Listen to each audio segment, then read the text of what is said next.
next thing we were going to cover is idealism, which is that everything that exists is ideas or mental, and they're not actual material world. And he picks Berkeley, who is historically, I guess, one of the main proponents of that that view.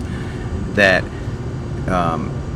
Berkeley says basically that our sense data is all we're familiar with, and we're not familiar with the external world. We're only familiar and acquainted with our sense data. And since our sense data doesn't exist apart from us, he concludes that what the sense data is communicating to us doesn't exist apart from it's a mental plane, a mental reality.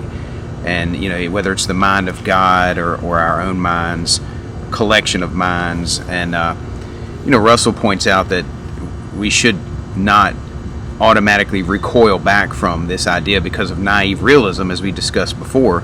Naive realism that the grass is green is not common sense when you analyze it scientifically. Common sense tells us the grass is green, but science says it's light waves. Well, that does, if you tell somebody, well, no, it's light waves, that doesn't to them that sounds ridiculous. That sounds crazy. But so for Berkeley, he says it's a mental reality, and Russell sort of dismantles his argumentation in pointing out that he unconsciously equivocates on the idea that whatever a mind apprehends is in the mind. And so what he basically is doing is he's confusing the act of apprehending with the thing apprehended. And he's saying, well, if I apprehend through my mental sense data, if I apprehend a table, then the table is in my mind. Not the act of apprehending the table, but the table itself. And so he confused, unconsciously made this connection, which is invalid. And so Russell refutes him based on the fact that it's not good argumentation. But what's interesting is that, what does Russell do? He has to use argumentation. He uses rationality. He assumes that what Berkeley is saying could have been disproven to Berkeley back in his day. It's irrational today, and that somehow laws of rationality apply to Berkeley, and everybody can operate in these laws and should conclude the same thing that Russell concludes about Berkeley's argument. Well, that requires a worldview, as he's alluded to, and he'll get into in more detail. But there's a hierarchy of a uniformity of a harmonious system or a worldview of beliefs that everyone appeals to, and Russell in this case is appealing to rationality as if it's historical and universal and it applies to the past. And he didn't conclude that, well, maybe back in Berkeley's day things were mental and today they're not, or maybe back in Berkeley's day this was a valid argumentation but today it's invalid. No, he assumed there's uniformities and invariance in these laws.